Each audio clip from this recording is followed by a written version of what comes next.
ফালুদা খেতে তো অনেকেই ভালোবাসো, আর গরমকালে তো এটা অনেকের ফেভারিট হয়ে যায়।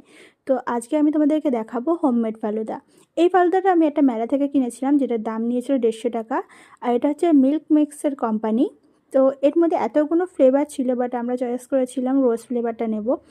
ফার্স্টে আমি দুধ জাল করতে বসিয়ে দিলাম। তারপরে ফালুদাটা ওর থেকে প্যাকেটের মধ্যে কিন্তু সব মিক্স করা থাকে। তো সেটা তোমাদের এক্সট্রা কিছুই করতে হবে না, জাস্ট প্যাকেট থেকে ঢেলে দেবে।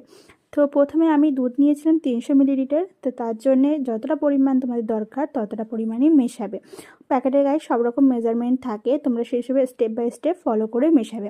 কিছুক্ষণ জাল দিতে হবে, জাস্ট কিছুই দিতে হবে না, ওই পাউডারটা দিলেই হবে, ওর মধ্যে সব কিছু থাকে।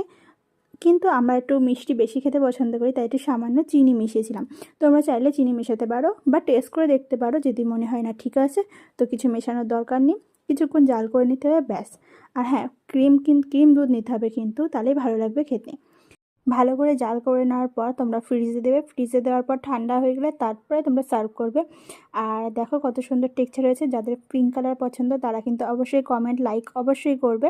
আর খেতেও কিন্তু খুব টেস্টি।